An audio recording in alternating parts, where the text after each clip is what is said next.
Welcome to Garden of the Spirit, a class studying apples from the orchard for the second time, beginning after Pesach 2014. This class meets in Longmeadow, Massachusetts, the center of the universe, and is held in memory of Malka Ruth Bas Moshe Margaret Vogel of blessed memory. Apples from the Orchard contains selections of teachings of Kabbalah from the Arizal or Beis Luria, based on the weekly Torah portion, superbly translated and explained by Moshe Wisniewski. Today we are on the 5th chapter of Yitro. Page 1263. Oh, what happens here?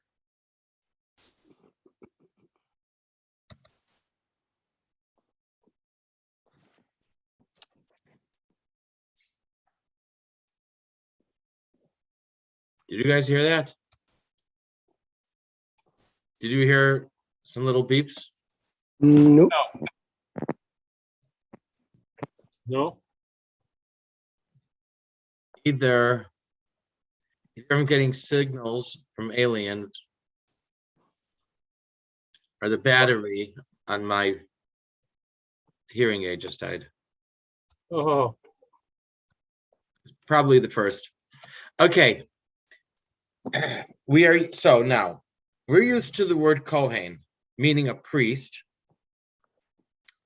Before we do this, over here, the text is pretty much less. There's a lot of commentary. It's interesting commentary, and it goes into a lot of different things to explain. So we're used to the word Kohen, meaning a priest, someone who serves in the Beis Hamikdash. But technically, it means a position of leadership. It can also mean a provincial governor. Yitro, Moshe's father-in-law, is called Kohen Midyan, a governor of Midyan, which was a nation. Potiphar, Yosef's owner in Egypt, is called Kohen On, which is also a place in Egypt. The word Midyan comes from the word for strife, obviously associated with klipa, not with holiness. Kohen Midyan, a leader of strife, refers to Yesod of Abba of klipa. I'm going to say that again. Kohen Midyan, a leader of strife, refers to Yesod of Abba, of klipa.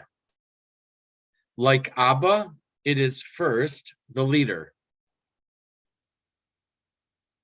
Whereas holiness resides in a place of harmony, klipa thrives in strife. And that's hence the name Midyan. Rudy, we just started. We're in 1263. Alan, please, let me do one more. 3. Kabbalah understands that there is a counterpart in klipa for everything in holiness. Just as there is an Abba and Ima in holiness, there are Abba and Ima in klipa. Holiness is in its optimum state when Abba and Ima interact in a harmonious manner with love, ahava. By contrast,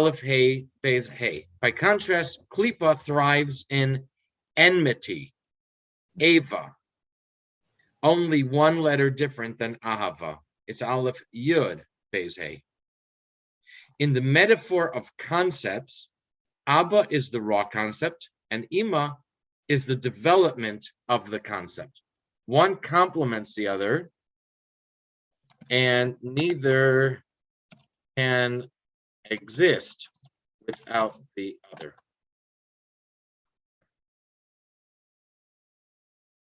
Okay, go ahead, Alan. evil's frustrated desire to couple. Yisro, prince of Midian, Moshe's father-in-law, heard about all Hashem had done in Moshe's merit and in his people Israel's merit, that Hashem had brought Israel out of Mitzrayim. Know that in the other side, the realm of evil, there is a priest of Midian, which is the opposite of Yesod of Abba in the realm of holiness. King Shlomo said, Hashem created the one opposite the other. In Kabbalah, this phrase is interpreted to mean that for every entity in the realm of holiness, there is a corresponding entity in the realm of evil. This balance of powers between good and evil provides the backdrop for free choice. For if the power or resources of holiness were to decisively outweigh those of evil, we would feel no compulsion to succumb to the enticements of evil. Nonetheless, as we will soon see, this balance is not perfect. Inasmuch as holiness does not have an objective advantage over evil, it is up to us to take advantage of this imbalance. As we have seen previously, Yesod of Abba is the power within Chachma to couple with Ima, the parts of Bina. Psychologically, this is the drive within new insight to become comprehended, that is absorbed into our mental structure, by means of which we process, relate, and react to external input. The ultimate purpose of this absorption is that the new revised mental structure produce or give birth to new, more refined emotions. The priest of Midian in the realm of evil is the drive to make new insights into how to be evil potent, as we explained presently. Okay. 4. Kalipa is not necessarily about opposing holiness. It's about self-preservation, serving its own needs and wants. Therefore, Abba and Ima of Kalipa don't work well as a team. Each one tries to shut out the other. They derive their nourishment from intercepting the flow of holiness. Okay, go ahead, Alan. From there, in holiness, the relationship between the male and female is one of love, whereas in the shell, the realm of evil, it is characterized by hostility and conflict. What enables the masculine and feminine principles to couple is the love between them. The male insight is profoundly attracted to the female power of absorption, in order, as we stated, to make her the mother of his offspring. That is, so he can fulfill his potential to impregnate reality with new divine insight. Since he cannot do this himself, he sees in her the fulfillment of himself, an entity capable of completing him, and so on.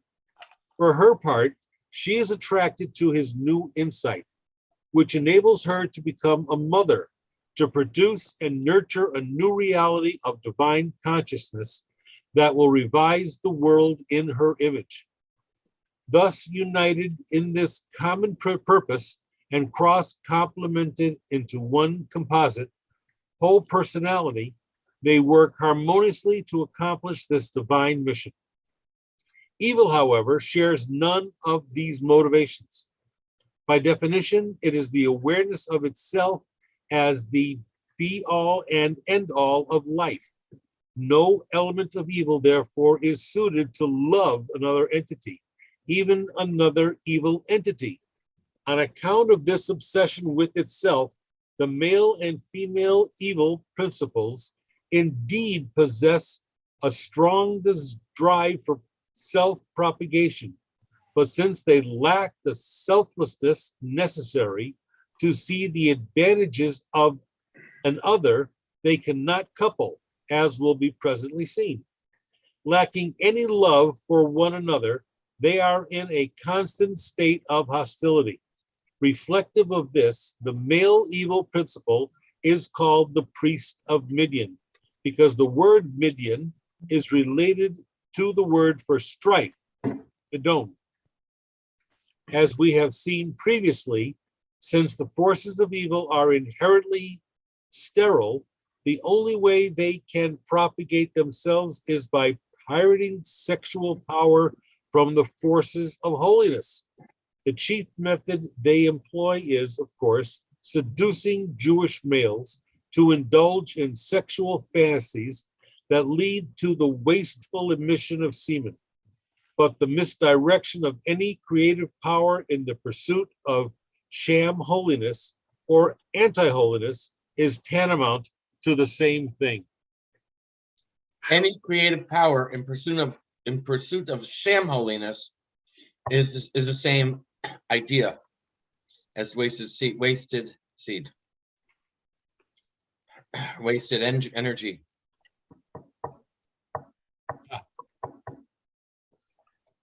Elsewhere, So basically what's going on today. Yeah, all the time. there is some there's some trans news in the world. News. There's a yeshiva that hired a teacher at the beginning of the year. Oh, I heard about this. You heard about that? A religious woman, and that I think it's a parents' night. The kids were complaining, and the parents saw very obviously that it's not a woman, that it's a guy. Oy. Either Who has cross-dresser, a trans. They have a child too. They have a child. That school fired them. School fired her. She hired a lawyer. Excited. Sorry. Whatever. It. I saw Tucker Carlson last night and I had to turn it off because he was reporting on what's going on in Canada and the United States, how the school systems, which are predominantly Democrat, are perverting the children and what they're doing. I mean, it's worse than Sodom and Gomorrah, what's going on. And the helplessness, I mean, it's just unbelievable. I don't know how we're going to stop this. I don't know how we're going to stop it. How do you allow LGB, whatever it's called, to have a club at yeshiva? How does that happen? I heard that from Yoel and it just blew my mind. How does it happen? They closed. No, but what's worse is they closed the club. Yeshiva University closes down the club. All the clubs. And the club sues. They sue, and they win.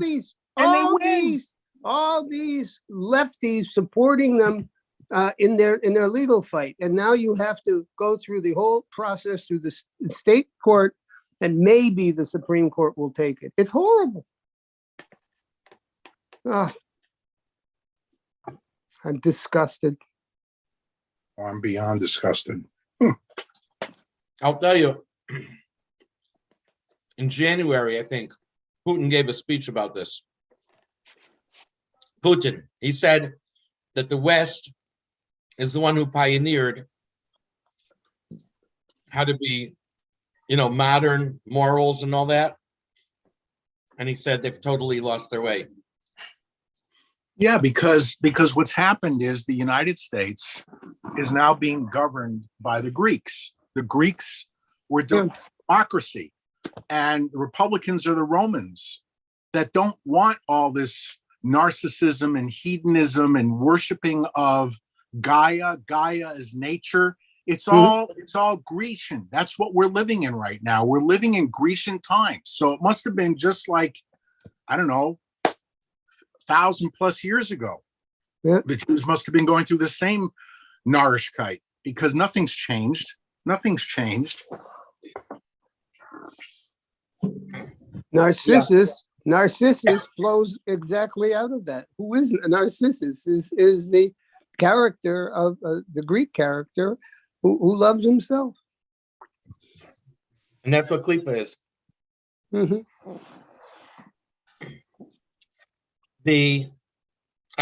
So there is we've got a president, so-called, who's saying this is all okay. This is all okay. We need to encourage LGBTQ and transgender rights. They need to have rights. I don't know, but is a sexual preference a right? Is that a right that's governed by the Constitution? Not my Constitution. When was it ever? Like my father used to say, wo steht es geschrieben? Where is it written? Meaning, where in the law does it say that a sexual preference gives you a right?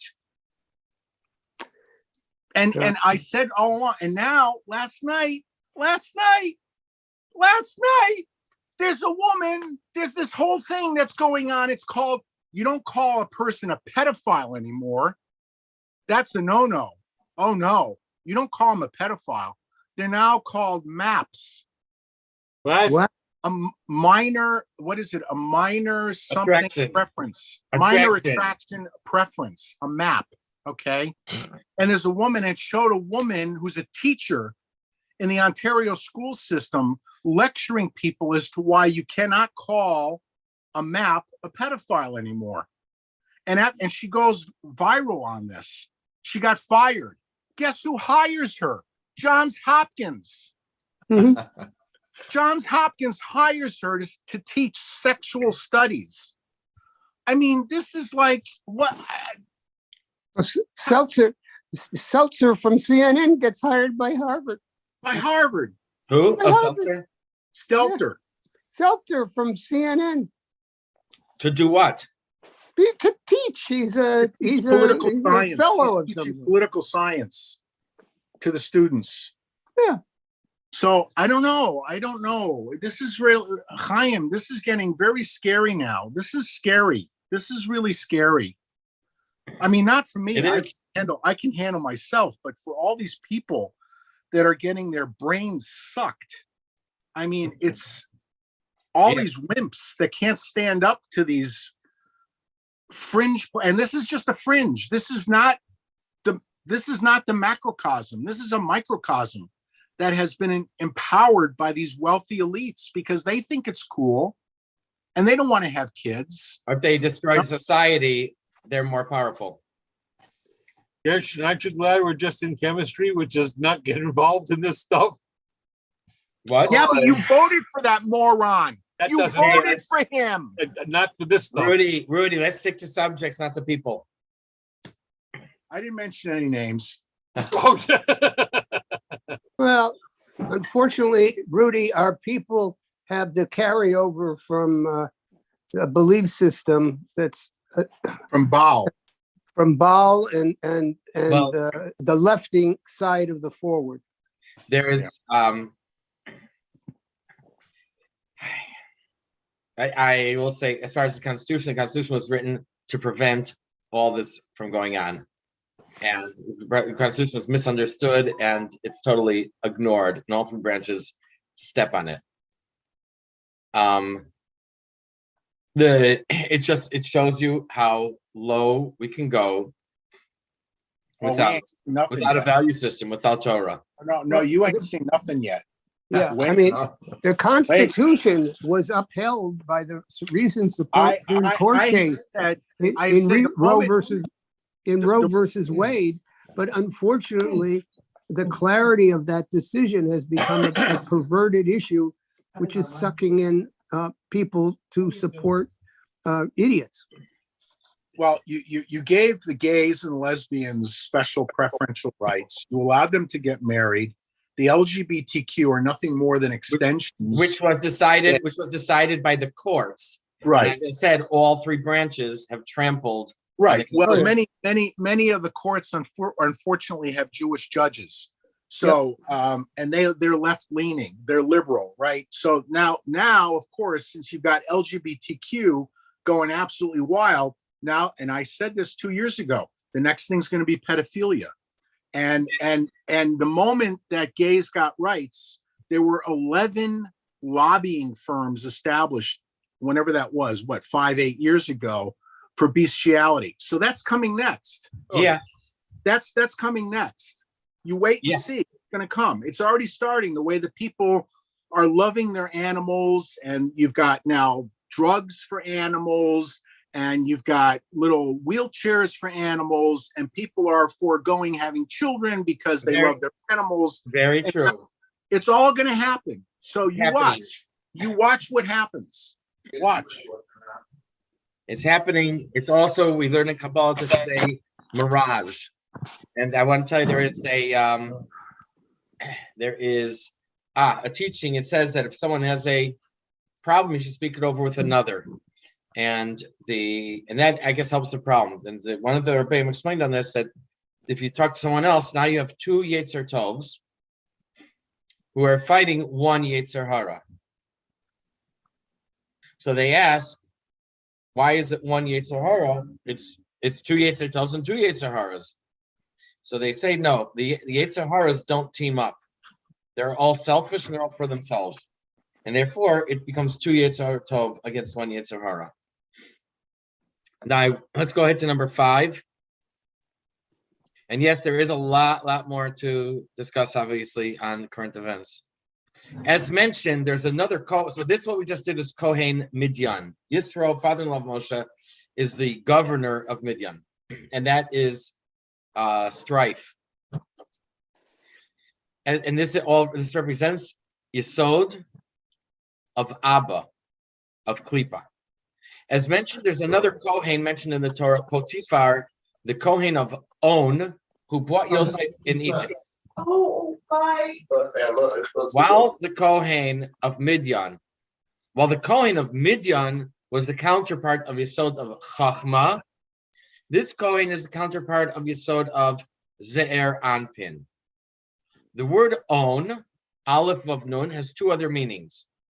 In holiness, it means, in holiness it means strength, as when Yaakov referred to his firstborn Reuven as my first strength. In Klipa, and it could be later also, we say that strength could be for Klipa also. In Klipa, it means iniquity, as in the pasuk we read every Wednesday. It is common in the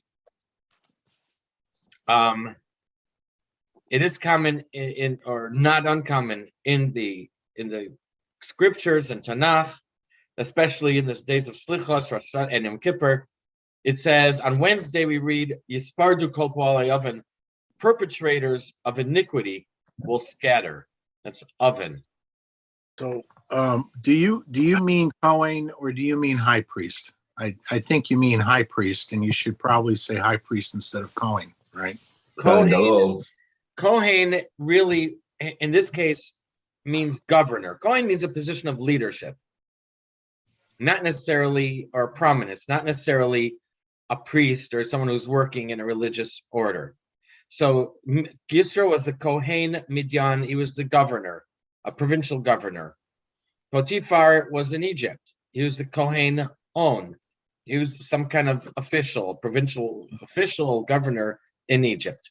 It doesn't sit well with me, but it's just me. It's just that's the common vernacular of the word. Okay. It's Kohen. So Kohen is is the guy who gives us the brachas.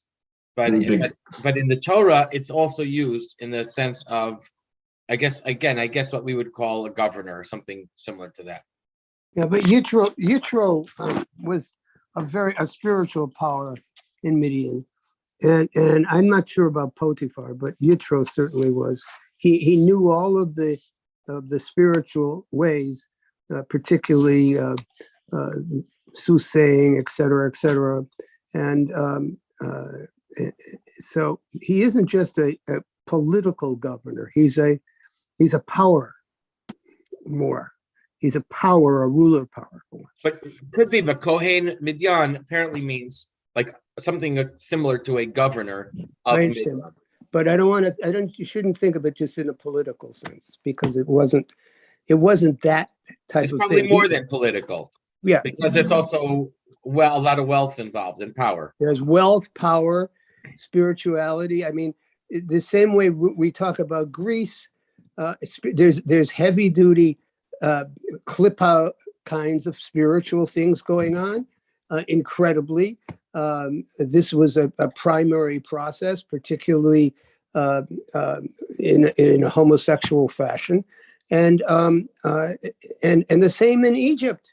So this was part of the process.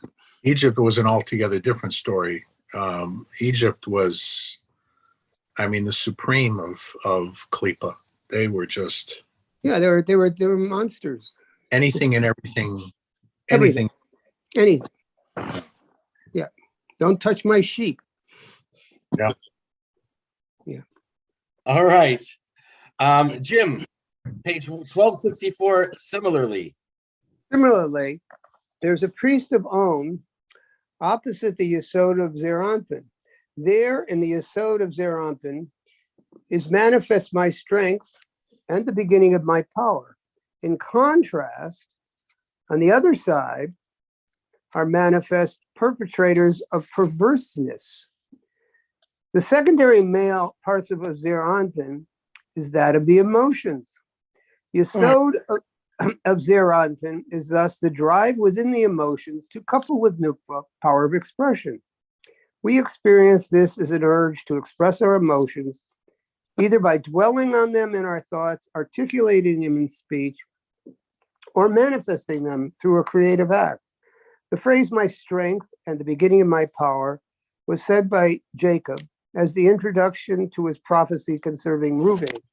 As Rashi points out, Jacob intimated in this phrase that the drop of semen that produced Reuben was the first such drop to issue from his body, since he carefully preserved his sexual integrity until his wedding night.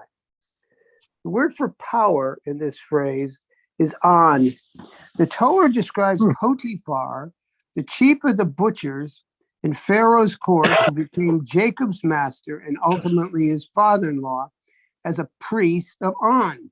The second half of Potiphar's name, Far, formed the subroot meaning fruit, or to be fruitful, indicating that Potiphar was the Egyptian correlate opposite Yosef, who, as we know, personified the sphere of Yesod, that of sexual prowess. Like the little boys. Right. As the priest of On, Potiphar was the personification of the perversion of sexual prowess. Thus, we are told when Potiphar, due to his perversion of proper sexuality, desired Joseph homosexually, he lost his sexual prowess. This was reflected, that's Potiphar, in the change of his name from Potiphar to Potiphera. The last two letters of his name, Far, signifying procreation, became three letters, iron, which means to become mutilated, castrated, impotent. In homosexuality, the individual seeks to couple not with somebody of the opposite sex, who alone is completing him or her in a way that can produce offspring, but with someone of the same sex.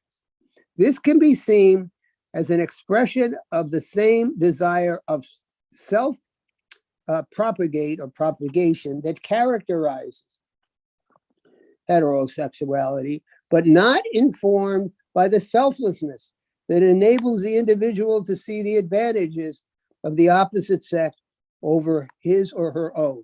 The homosexual thus strives vainly to propagate himself, herself, to the mirror image of himself, herself, rather than the complementary image of his or her opposite. That's why I said narcissism. You're staring right at your own face in the water. The letters of that compose the word on are spelled the word for perverseness.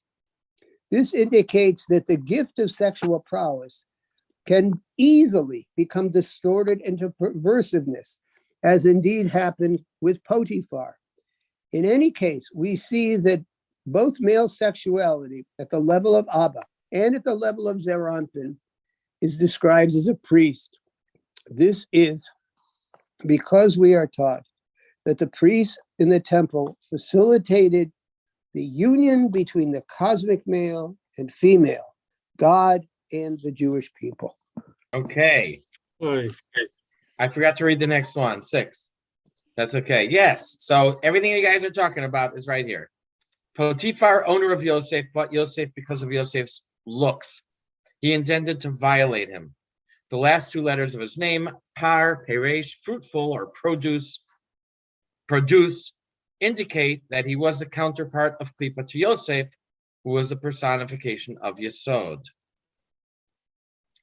Hashem prevented Potiphar from harming Yosef, and Potiphar is later called Potiphera with an added ayin. The last three letters now spell Pei Resh Ayin, Paro, meaning mutilated. I think in Rash, 1 minute. King Julian, Madagascar. Okay, thanks. Is I think in other places it says it means to uncover. Mhm. It's actually obviously it's the name Paro, but it's also used that to say that at the golden calf, Aaron caused the Jewish people to be pro, uncovered, mutilated, something. They use the same word there. Okay, 7. Just like gamogenesis in biology, interaction between spheros has to occur between opposites, such as chachma and bina, or zerampin and nukva. Klipa misses out on this interaction since it's only focused on itself or on others of its own type. Anyone here is familiar with Madagascar, the movie? Yeah. No. Yeah. So there's one of the main characters is the king of the animals is King Julian. Yeah. I forgot what kind of animal he is, but he's in love with himself. Mhm. Okay. He's a lemur. Oh, lemur. Yeah, lemur. Thank you. There is an opinion in the Talmud that we've had many times that Adam and Chava were created as one person attached at their backs. Yeah. The surgery Hashem performed was to separate Chava from Adam. If they're attached back to back, they cannot have marital relations. This is something of a paradox. They're so close that they're attached, but it's in such a way that they cannot engage in gamogenesis, right? Like trying to kiss your elbow. Okay, a relationship. One time, I was going. This really happened, I think, 40 years ago, and we're going from New York to Chicago, and we're not 100% sure of the way. And after the Holland Tunnel, you go, and then there's like one exit, a second exit. You're supposed to take the second exit. By mistake, we took the first one, and we pulled up to the toll booth, and the driver said, like, "Is this the right way to get to the 80?" And the guy at the toll booth said, "Well, the way you're going, you'd have to go all the way around the world to get there. In other words, you're heading the opposite direction." And instead of waiting to hear, the guy just said something not complimentary and pulled out. And I think it took us 4 hours to get back on track. There is an opinion in the Talmud that Adam and Chava were created as one person. I said that. A relationship where there is no interaction or the interaction is done without feeling is called back to back. So it could be that there is interaction happening, but it's done very, very superficially. Even after Adam and Chava have been separated, any interaction is still considered in klipa. In klipa,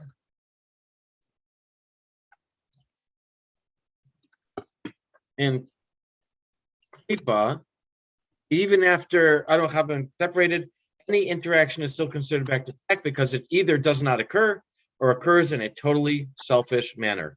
The text also calls the comparison between interaction face to face. The text also calls the comparison between interaction face to face with back to back like a monkey before a person. What we might call cheap imitation. I think that's a good way to say it, a cheap imitation. Now, the source of the line, like a monkey before a person, is Imitation. Rabbi Bana taught, everyone is like a monkey compared to Sarah. Sarah is like a monkey compared to Chava. Chava is like a monkey compared to Adam. Adam is like a monkey compared to the Shechina. Okay, the simple meaning is comparing, I guess comparing physical features. And what's the word? I don't want to say beauty, but you get the idea. But it doesn't say that word, just as like a monkey. In the art scroll, they translate it as like the countenance, the radiance of the countenance is like a monkey before a person. In our case, this may not only refer to physical appearance, oh, someone wrote something, but to the idea that monkeys imitate what people do. But it's obviously not the same, or it's obviously not meaningful, not real. Okay, go ahead, Jim. 1265 in the middle. This is the implication of the fact that after the male and female principles are sawed apart, as occurs in the realm of holiness, in order to posture the male and female principles face to face, they nevertheless remain like a monkey compared to a human, that is, back to back. For although they too are sawed apart in order to be postured face to face, they cannot couple, for the required light is not drawn down to them. Thus they remain apart. Adam and Eve were created initially as an androgynous being, somewhat like a Siamese twin, but attached back to back rather than side to side. This was necessary to separate them in order for them to be able to couple sexually. This is how the Midrash understands the biblical account of God building Eve out of Adam's rib or side. The word can mean both. In Kabbalah, this act of separation is termed sawing apart of the male and female components of the original Adam and Eve. Adam and Eve personified Zeranpin and Nukva. These two parts of Fim emerged from Abba and Iba, initially joined back to back, and must be sawn apart. The same holds true for the evil Zeranpin and Nukva. But since they lack mutual love necessary for coupling, they cannot couple even after they are sawn apart. Thus, they are left frustrated in their attempt to imitate the behavior of the holy Zeranpin and Nukva, much as we might imagine a monkey's frustration at not being all able to mimic human behavior as the monkey would like to. Okay. Or the monkey doing, but it's not working. You know, whatever it is that they're imitating. Monkey see, monkey do. Yeah. Yeah. Okay. I ran out of notes over here. They bring in another idea, begins together and ends apart. And over here, he quotes that, he tells you what the source of that is. And where does he go with that?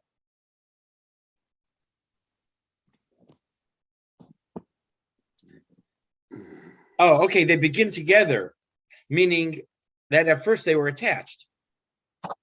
But now the klipa, the Adam and Chava of klipa were sawed, were surgically separated.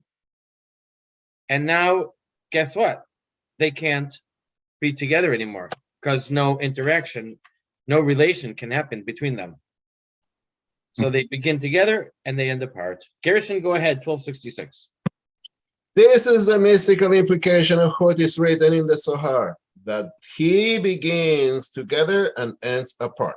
It is recounted in the Zohar that Rabbi Hiya and Rabbi Yosei met one night in the tower of Zur.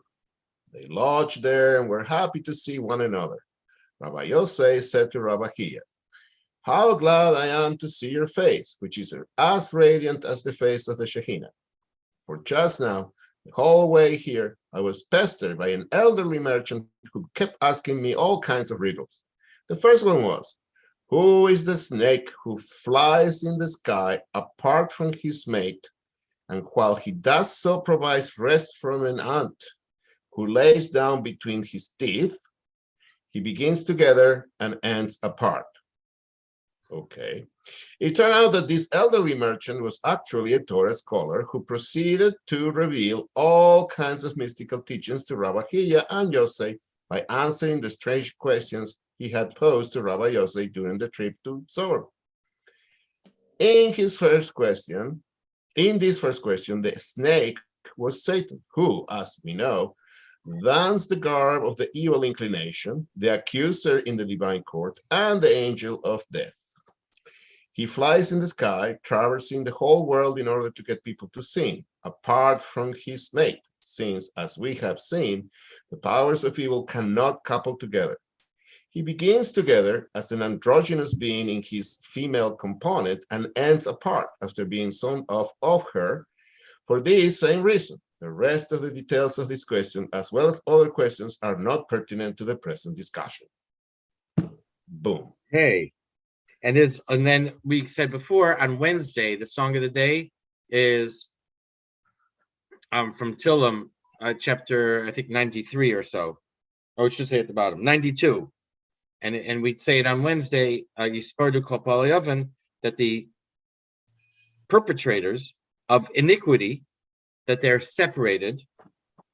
And again, this oven, iniquity, perverseness, is the same word as Kohen, is spelled the same way as Kohen On, the governor of On, referring to Potiphar, Yosef's owner. Go ahead, Gershon. This is also the mystical meaning of the phrase, let all perpetrators of perverseness be separated. As we saw above, the perpetrators of perverseness are the perversions of holy sexuality. As such, they always end up separated despite the desire to reproduce. Okay, now elsewhere it says that Abba and Ima or Chachma Bina, they're always constant. They're always in a state of interaction. And that never stops. In the Zerampin and Nukva, I don't know if it stops or if it's, as we said before, it occurs without, with only selfishness, without any emotional relationship between them, but it is occurring. But we call it as if it's not happening. But Yeah, but Adam and Eve did couple together. They became one. Adam knew Eve. yeah. So the process. So there is a process by which that which is separated, which when there's love, and there's lack of evil, can connect and unify, as did Adam and Eve, and become one, and touch each other's essence. I'm not sure what you're saying. We're talking about Klippa. In Klippa, yes, in Klippa you can't, but you've used the term Adam and Eve before. Adam and Eve did connect with each other. well, But was it back to back or face to face? No, face to no, it's face. face to face. But unfortunately, it happened after the snake. But it's not happening in Klippa. The question is, today in the world, throughout history, when people engage in relations and it's not done in holiness, it seems not to reflect what's happening in the Klippa up in heaven. You know, in the Klippa, it said it can't happen. So I don't know. I don't have an explanation for that. Okay, Gershon, go ahead and contrast. In contrast, above, in Yesod of Abba and Ima, they never separate, remaining always together. Abba and Ima are referred to in the Zohar as the two companions who never separate. Thus, their sexual union is seen to be constant. In contrast, the union between Zerampin and Nukba is not constant, but occurs intermittently. The parental figures of Abba and Ima thus resemble a human couple after the wife's menopause, when there is no interruption of sexual availability due to the couple after the wife's menopause. Okay, let's say it again. Where there is no interruption of sexual availability due to the wife's menstrual cycle, during which marital relations are forbidden. The offspring couple, Zerampin and Nukba, thus resemble a human couple before menopause. We're told that in the future, the union between Zerampin and Nukba will also become constant. This is alluded to by the verse, on that day Hashem will be one and his name one. We're bidden her here to envision the vav of the name Havaya transforming into a yud, thus indicating that the present day nature of the union between Zerampin and Nukba, the vav hey of the name Havaya, becoming the same as the present day union between Abba and Ima, the yud hey of the name Havaya. Thus, the idealized union of Abba and Ima is the exact antithesis of the frustrated non-union characteristics of the forces of evil. So that, yeah, how many times you say, Bayomahu Yiyeh Hashem Echad U'Shmo Echad? That means that instead of being Yud Hey representing Abba and Ima, and then Vav Hey representing Zerampin and Nukva, it's Yud Hey and Yud Hey. The Zerampin Nukva has the same characteristics as Abba and Ima. So it's Yud Hey, Bayomahu Yiyeh. The Havaya will become Yiyeh, will turn into Yiyeh. Okay. 14. Okay, and go on to the next one. Opposite this level, that means that of the holy Abba and Ima, in the other side, the feminine principle is a contentious wife in a house of friends. The male principle is therefore the priest of minion. Understand this well. It is written in the book of Proverbs, better to dwell on a corner of a roof than with a contentious wife in a house of friends. The contentious wife, as long as she remains contentious toward her husband, manifests the feminine principle on the side of evil. When she abandons her hostility toward her husband, she manifests the holy feminine principle. Did I read that right? Yes. All right, let's go back. Okay, well, you're all right. Similarly, a hostile husband, as long as he remains hostile to his wife, manifests the prince of Midian, which we identify as the priest of strife. When he abandons his hostility, he manifests the holy male principle. It is explained in the Kabbalah that the reason why the evil couple cannot procreate themselves is because they lack das, knowledge, the third component of the intellect, which makes the insight of Chokmah, as developed by the comprehension of Bina, relevant personally to the individual. Without this relevance, there cannot be emotional reaction. The intellect remains abstract and sterile. It is for this reason that the union between Adam and Eve is described as knowledge. And Adam knew his wife. In line with what we explained above, this knowledge is possible only when we have renounced our egocentricity enough to appreciate the advantages of another person. In other words, an entirely egocentric person cannot even know himself. Wow. Because he's so enamored of the vision of himself. It is this das. I skip a line. That's what I thought. Never. Enamored of the. He's so enamored of himself and his present worldview that he cannot abandon it enough to accommodate even a better vision of himself. It is this das that constitutes the inherent advantage of the side of holiness over the side of evil, and enable us truly know our spouses, and by extension engage in meaningful relationships with other individuals, and even ourselves altogether.